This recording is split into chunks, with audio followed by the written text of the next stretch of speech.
आलीशान हवेलियों और अभेद किलों से सजी राजाओं की धरती।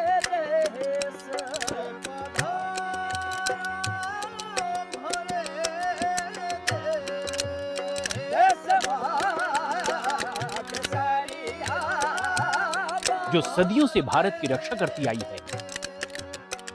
यहां की दीवारें, दरवाजे, खिड़कियां,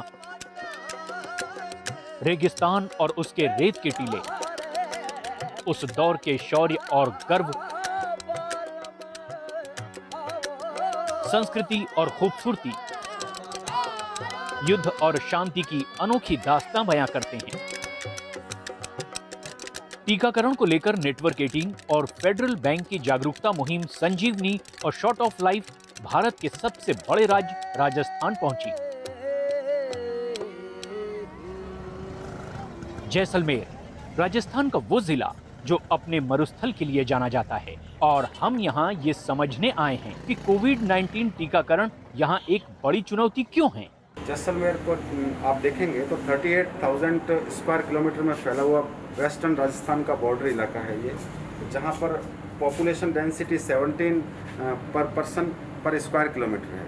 और दूसरा ये है कि ये एक डिफ़िकल्ट जोग्राफिकल एरिया है, तो यहाँ पे हमें ह्यूमन रिसोर्स की बहुत प्रॉब्लम होती है। ह्यूमन रिसोर्स यहाँ पे वाकई इस डिस्ट्रिक्ट में कम है।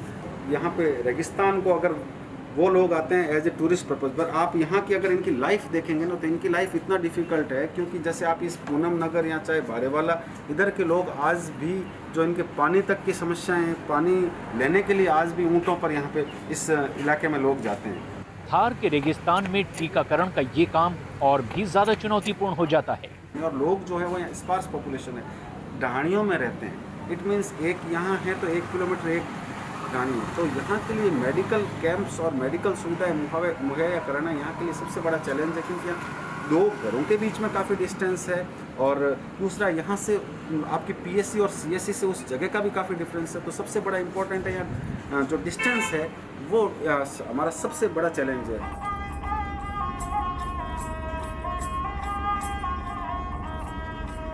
सीमा से सटे इस जिले में सड़कें बहुत ही अच्छी हैं, खासतौर पर भारतमाला हाईवे पर, जो फाइटर जेट को उतारने के लिए इमरजेंसी रनवे के तौर पर भी काम करता है। ये बेहद ही संवेदनशील इलाका है और हमें आगे जाने के लिए सुरक्षा कर्मियों से इजाजत लेनी होगी।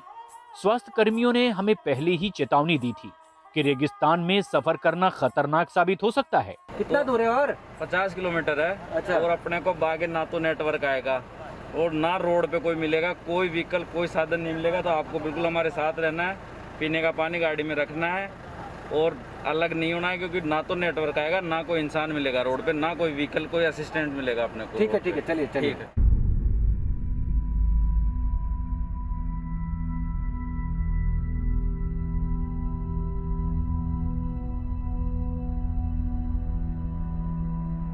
एक घंटे बाद टीका लगाने का समय आ गया, लेकिन इससे पहले स्वास्थ्य कर्मियों की टीम को रेगिस्तान में 2 किलोमीटर पैदल चलकर जाना होगा।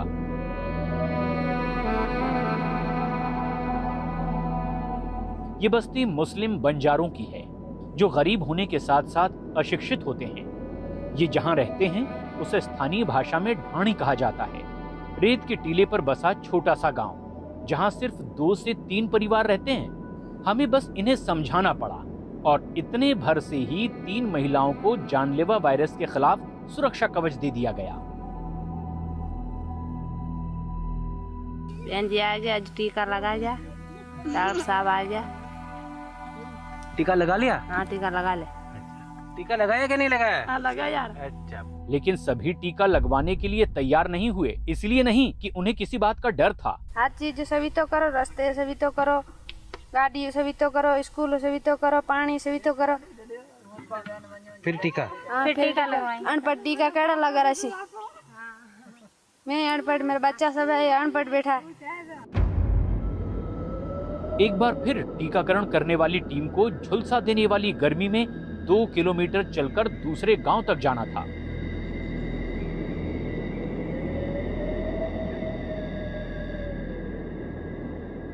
We have been walking for many hours now going from one sand dune to the other, and we'll just take a break now. थोड़ा रुकते हैं, थक गए हैं. लेकिन राजेश मैडम बहुत टफ है, ये बहुत मुश्किल है. सर बहुत दिक्कत आती है हमें यहाँ चलने में, और इतनी दूर डानियाँ बनी हुई है, ये चलने में ज़्यादा परेशानी आती है. यहाँ पे लोगों को थोड़ा बहुत समझाना भी पड़ता है, यहाँ पे ये समझते नहीं है. रेत गर्म हो जाता है सर, और यहाँ ऐसे चलना भी बहुत मुश्किल होता है. बहुत मुश्किल होता है सर. गर्मियों के दिनों में हम टीके लगाने के लिए आते हैं तो इतनी ज़्यादा मुश्किल होता है कि बहुत सारी बार तो पानी भी ख़त्म हो जाता है और डिहाइड्रेशन हो जाता है, चक्कर आने लग जाते हैं. हम अभी एक धानी के पास पहुँचे हैं. बताइए, हमारे पीछे वो एक धानी दिख रही है. हाँ. सर वो कितना दूर है लगभग? सर 5 किलोमीटर, कम से कम 4-5 किलोमीटर दूरी पे ढानी होगी.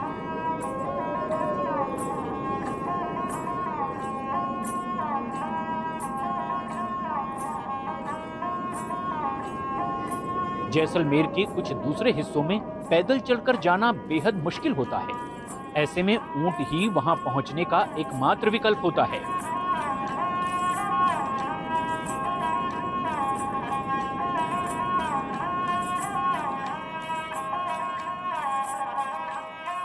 काला एक गड़रिया है जिसने टीके की एक खुराक लगवा ली है, लेकिन दूसरी खुराक लेने से साफ इनकार कर दिया.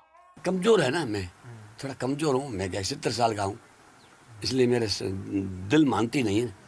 लगवा लेना, लेकिन जगह तो छोड़ो, मेरे वहाँ जाके छोड़ो. मेरा भाई वो वहाँ बैठे, मेरी बहन भी बैठी है, और उधर सब मेरा परिवार बैठा है. वहाँ जाके मेरे को टीका लगवा. यहाँ कोई साधन वाधन नहीं है? यहाँ कोई साधन नहीं. साधन सुबह चला गया, अब साधन है ही नहीं. अब कब आएगा? अब तो कल जाएगा. 24 घंटे में एक ही बार आता है? एक ही बार आता है. बिल्कुल भी वैक्सीन लगवाने के लिए तैयार नहीं होते थे. धीरे धीरे फिर हमने, जैसे कोई जनप्रतिनिधि है, कुछ पढ़े लिखे लोग हैं, उनसे शुरुआत करी. धीरे धीरे काउंसलिंग करते धीरे धीरे वैक्सीनेशन बढ़ता गया, और अब तो 10% लोग ऐसे हैं जो मतलब अभी भी नहीं लगवाना चाह रहे, बाकी ज़्यादातर लगवाने के लिए तैयार है. जो लोग टीका नहीं लगवाना चाहते, उनकी मदद के लिए संजीवनी वहां मौजूद है. हमने आपको वादा किया था हम आपको छोड़ देंगे, और हमने आपको छोड़ दिया. हाँ, ले लिया. अभी आप आगे छोड़ देंगे. हाँ. अभी आप टीका ले लीजिए. ले लो. हाँ, आपका वादा निभा लीजिए. हाँ, निभा लूँगा. जो वादा किया है वो निभाना पड़ेगा.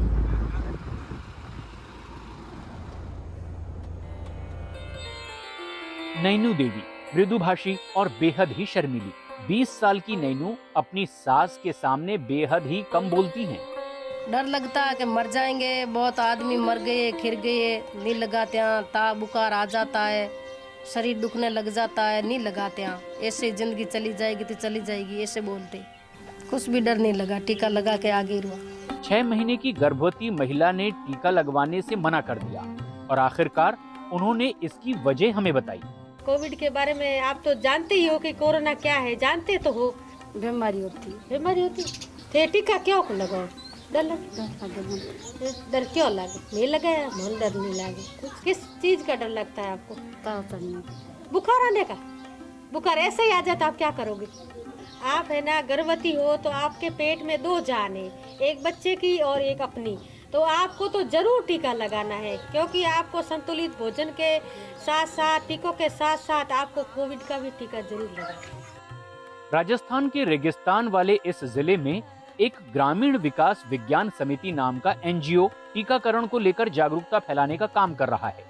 मैं आपको समझाया, आप टीका लेंगे अभी? कुछ घरों के फासले पर रहने वाली इंदिरा देवी ने भी टीका नहीं लगवाया. उनका मानना है कि घरेलू नुस्खे कोविड-19 के इलाज के लिए काफी होते हैं. तो आप घरेलू उपचार बताइए हमें. बकरे का मीट खाता हूँ. हाँ. सब्जी बना के खाता हूँ. हाँ. और जिम लेता हूँ. हाँ. और उसके बाद के मैं जिजाई ओढ़ के सो जाता हूँ. हाँ. उसके बाद में पसीना होता है. हाँ. क्या हो जाता है. इससे करना सही हो जाएगा? आपको विश्वास है कि इससे हम ठीक हो जाएंगे? इसके ठीक नहीं है तो ठीक कैसे रहेंगे? अच्छा, पहले आप अपना ये घरेलू उपचार करोगे? हाँ. एनजीओ के सदस्य ने इंदिरा को टीका लगवाने के लिए मना लिया. उन्हें समझाया गया कि कोविड-19 एक नई बीमारी है और इस पर कोई भी नुस्खा काम नहीं करता. इसके बाद इंदिरा को तुरंत ही टीकाकरण केंद्र ले जाया गया. इनके पास संसाधन नहीं है, मोबाइल्स वगैरह या टीवी टेलीविज़न वगैरह ये कुछ नहीं देखते, तो इन लोगों को इतना जानकारी भी नहीं हो पाती कि कोविड फैल रहा है या नहीं फैल रहा है, क्योंकि ये अपने घरों में मस्त रहते हैं। तो इन लोगों को समझाना भी ज़रूरी है और बातचीत करने भी ज़रूरी है। हमेशा यही प्रयास रहता है ग्रेविस के कार्यकर्ताओं का कि लोगों को तक ये वैक्सीनेशन सुविधा पहुंचे और लोग इसका फ़ायदा लें।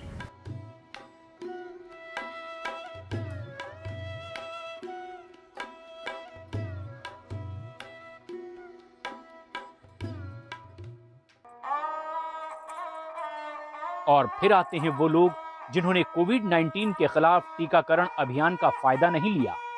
जितेंद्र गोयल चित्रकार नहीं हैं, लेकिन अपने पिता की याद में उनकी अधूरी रह गई पेंटिंग को पूरा कर रहे हैं।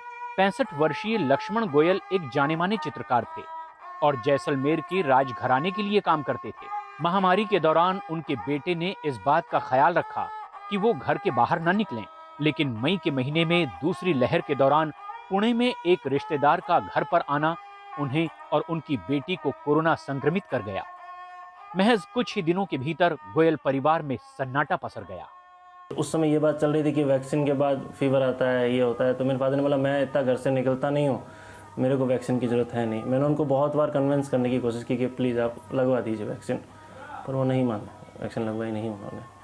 हर्षित अपने दादा लक्ष्मण के बेहद करीब था। दोनों के बीच का रिश्ता इतना गहरा था कि हर्षित ने अपने हाथ पर दादा के कलाकार के तौर पर किए जाने वाले हस्ताक्षर का टैटू गुदवा लिया। मेरा इसको बनवाने का मेन यही था कि दादा का नाम जो है वो हमेशा ज़िंदगी भर मेरे साथ रहेगा। मतलब अब ये परमानेंट हो गया है, पूरी लाइफ का है। हम भी मजाक में लिया करते थे, पर ये मजाक बहुत भारी पड़ जाती है इंसान को। जैसे कि हमारे घर की जो मेन चीज़ थी, दादा की पूरा घर संभाल के चलते थे, सब कुछ लोड था उनके, वो सब कुछ करते थे वो। जैसे उनका जाना पूरी फैमिली के लिए झटका लगा एक अजीब सा। बहुत ट्राई भी किया, फिर बहुत मतलब दुख हो जाता है। तो अब अपने को ध्यान रखना ही चाहिए उस चीज़ का, वैक्सीन लगवा लेनी चाहिए। So Lakshman Goyal ji, as you said, it is a terrible loss, especially as an artist, as a person, as especially for the royal family. He was so close. He's done so many paintings of everyone, and we have to be still very careful and take care of our elderlies, and also get more and more people to vaccinate themselves. That's the most important thing.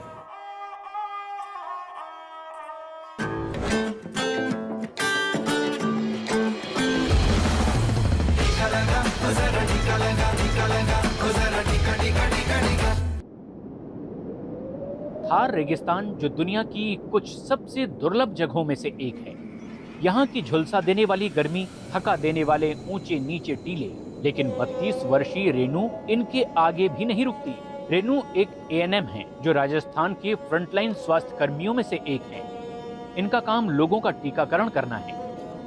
Pakistan की सीमा से सटा करदा जैसलमेर के सबसे दूर दराज के गाँव में से एक है। सर पूरी परेशानी झेलनी पड़ती है, पैदल चलना पड़ता है, रेगिस्तान में गाड़ियों में घर घर घूमना पड़ता है, लोगों को मोटिवेट करना पड़ता है, समझाना पड़ता है, तब जाके वो कोविड का वैक्सीन लेते हैं। 12 किलोमीटर दूर पोछीना गांव में एक और ANM अनीता शर्मा लोगों को जानलेवा वायरस से बचाने के लिए टीका लगाने पहुंची हैं। लेडीजें तो लगभग अनपढ़ ही हैं, फिर वो समझती नहीं है कि वैक्सीन लगवानी है। वैक्सीन के लिए बड़ी मुश्किल से उनको मनाना पड़ता है। 30 वर्षीय अनीता के लिए ये इस तरह का पहला काम है। ये दोनों ही महिलाएं असाधारण हैं। रेनू अपनी स्वास्थ्य समस्याओं के बावजूद बिना रुके काम करती हैं। आपकी सेहत भी काफ़ी नाजुक है, क्या आप बीमार हैं? हाँ जी सर, डायबिटीज है मुझे। और यहाँ का पानी अलग होने से आपको किडनी स्टोन भी हो गया है? किडनी स्टोन भी हो गया सर, डायबिटीज भी है। अचानक ही अनीता को बीच में रुकना पड़ा। उनकी बेटी भूखी है, वो वहीं रुकती है और रेत पर बैठकर अपनी 9 महीने की बच्ची जानवी को दूध पिलाती है। हाँ सर, बच्ची को साथ में लेके घूमते हैं, जैसे कि वैक्सीनेशन करते हैं, फिर उसको बीच में फीड भी करवाते हैं। वहीं रेनू एक गांव में पहुंच गई हैं, जहां अब वो लोगों का टीकाकरण करेंगी। यहाँ पे उन्होंने ऊँटों के ऊपर जाके वैक्सीनेशन किया है, जो कि एक तरीके से जो नॉर्मल इंसान सोच भी नहीं सकता है। मतलब आप AC में बैठ के कोई काम कर रहे हो और कोई ऐसे इतना तेज टेम्परेचर, जो कि असर में कहीं तो 50 डिग्री प्लस होता है। दोनों ही गांव में लगभग 100% आबादी को टीके की पहली खुराक लगा दी गई है। अपने काम से बढ़कर समर्पण दिखाने वाली इन महिलाओं को संजीवनी सलाम करता है। ये है हमारी संजीवनी चैंपियन। हमें ये काम तो करना ही है, लोगों को जागरूक करना है, 100% वैक्सीनेशन भी कराना है सर। कुछ भी हो जाए तो हम करा के ही रहेंगे। हम कुछ ऐसे प्रयास करें जिससे कि मतलब किसी का भला हो सके। कुछ ऐसा करें देश के लिए।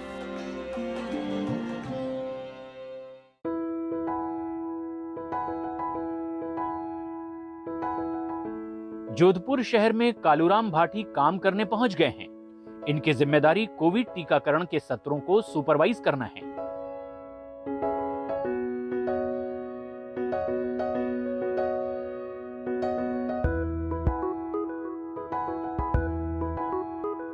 कोविड के टाइम में डाटा एंट्री का काम किया था, कोविड की सर्वे रिपोर्टें भेजना, सर्वे टीमों को भेजना, व सर्वे टीमें बनाना दिल्ली की और उनके साथ जाके सुपरवाइजिंग करना, और अभी मैं कोविड वैक्सीनेशन में सुपरवाइजिंग का कार्य कर रहा हूँ। महज 2 साल की उम्र में कालूराम पोलियो से संक्रमित हो गए थे और तब से वो कभी चल नहीं पाए। मैं अपने आप को एक सक्षम व्यक्ति मानता हूँ और जो भी काम होता है मैं अच्छे सक्षम आदमी से ज़्यादा काम कर लेता हूँ, ये मेरी क्षमता है और मैं खुद सोचता हूँ कि सक्षम आदमी से अच्छा काम करूँ, और मैंने वो कोविड में किया था। तो जो भी मैं जन सेवा के लिए जो भी जनता के तो जो भी काम मुझे दिया जाता है वो मैं पूर्ण रूप से करता हूँ, और लगन है कि भाई ये काम पूर्ण रूप से करके देना है, जनता की सेवा करने का काम है। मैं स्टार्टिंग में आई तो मुझे कोई नॉलेज नहीं था, मेरी फर्स्ट ज्वाइनिंग हुई थी, मुझे कोई नॉलेज नहीं था। मैंने इनके साथ रह के काम सीखा है और मैं ये बोल सकती हूँ कि इतने हार्ड वर्कर हैं कि अपने 2 लेग हैं, अपन चल के भी इतना नहीं कर रहे हैं जितना वो कर रहे हैं। मैं बहुत ज़्यादा मोटिवेट हुई हूँ और एक बहुत ज़्यादा ये इंस्पिरेशन मिला है कि हमें भी ऐसा हार्ड वर्क करना चाहिए। सिर्फ फ्रंटलाइन स्वास्थ्य कर्मी ही अकेले नहीं थे जो महामारी के दौरान लोगों की सेवा में जुटे थे, बल्कि कालूराम भी हमें प्रेरणा देते हैं। अपने काम से आगे बढ़कर लोगों की सेवा करने के लिए, कभी छुट्टी न लेने के लिए कालूराम हमारे संजीवनी चैंपियन हैं। देखा जाए कोई भी पिक्चर अगर बनती है तो स्टार कास्ट सामने दिखती है, लेकिन उसके बैकग्राउंड में जो पार्ट होता है वो पर्दे के पीछे वाले लोग कभी दिख नहीं पाते हैं। तो हमें जी एक की पर्सन हुआ करते हैं, ऐसे लोग हैं जो कि पर्दे के पीछे हैं, लेकिन इनकी वजह से ही ये प्रोग्राम सक्सेस हो पा रहे हैं। मेरी ज़िंदगी का ये उसूल है कि खामोशी से बनाते रहो अपनी पहचान, हवा खुद गुनगुनाएगी नाम तुम्हारा।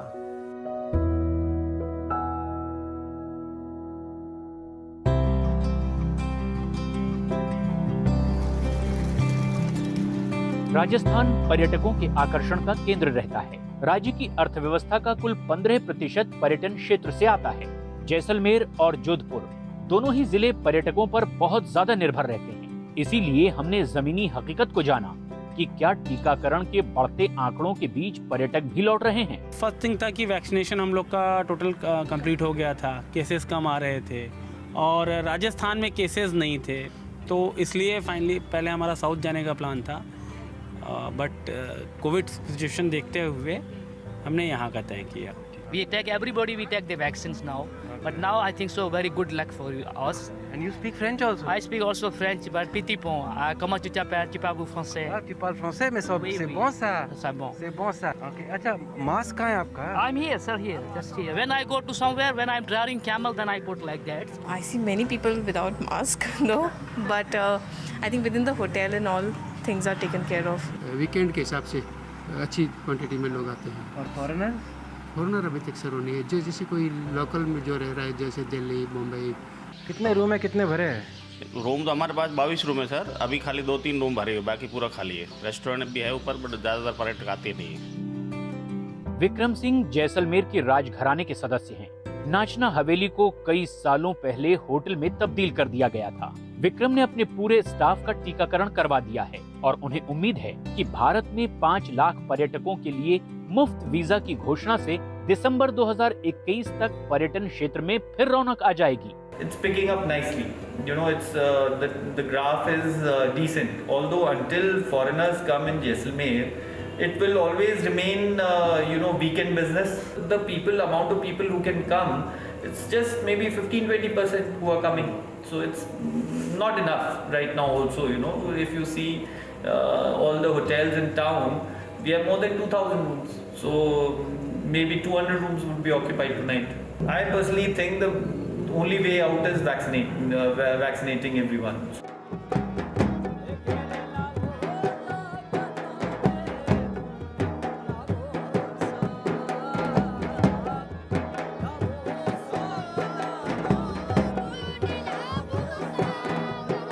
जैसलमेर अपने डेजर्ट कैंप के लिए मशहूर है, जहां धीरे धीरे पर्यटकों की संख्या बढ़ती नजर आ रही है। हर पर्यटकों का खर्च किया गया 1 रुपया दर्जनों लोगों के हाथों से गुजरता है। यहाँ बुक किया गया टेंट 8 लोगों को रोजगार देता है, जिनमें नाचने और गाने वाली मंडली भी शामिल होती है।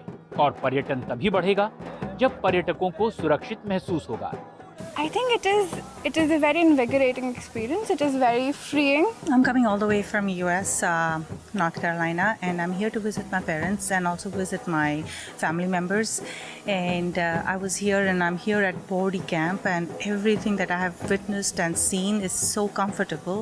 Seeing everyone vaccinated, it gives me a comfort level to be around people. We are vaccinated, and the camp people, they make sure that the people who come out here, they are vaccinated, and only then the bookings are done. So I think that's a good thing. Are not wearing masks for their protection, for our own protection. So we have taken both the shots, and now we are fully vaccinated. पहले मेरे क्या मन में था ऐसा टीका नहीं लगाएंगे, कि थोड़ा आयुर्वेद के अनुसार मैं घर में ही वो अपने चिरायता वगैरह कुटो के घासा वगैरह सब ले रहा था। मैं नरेंद्र मोदी बड़ा एक देश का प्राइम मिनिस्टर है, वो अगर लगवा रहा था अपन क्यों नहीं लगवाएं।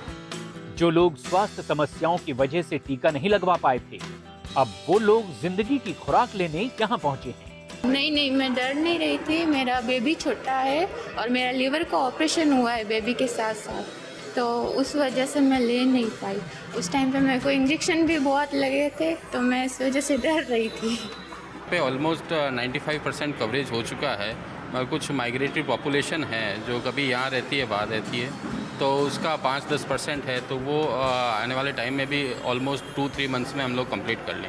जो आज हम जिस भवन में है, उस भवन में 100 से अधिक वैक्सीनेशन कैंप आयोजित हो चुके हैं, और हमें लोगों को वैक्सीन करवा के इस बीमारी से निजात दिलाने के लिए हमें एक आत्मसंतुष्टि प्राप्ति होती है कि हमने कम से कम 30-35 हज़ार लोगों की जान बचाने का कार्य किया है हमारे समाज द्वारा। नेटवर्क 18 और फेडरल बैंक के सौजन्य से जो ये मुहिम संजीवनी चलाई गई है, एक बहुत अच्छी मुहिम है, और मैं शुक्रिया अदा करना चाहूँगा कि आप लोगों ने हमारे राजस्थान के जोधपुर ज़िले को इसके लिए चुना। एक रेगिस्तान एरिया जहाँ पे लोगों को जागरूक करना एक बहुत टफ टास्क है, और मैं तहे दिल से आप लोगों का शुक्रिया अदा करूँगा कि आपके सौजन्य से लोगों में जागरूकता हो पाई है।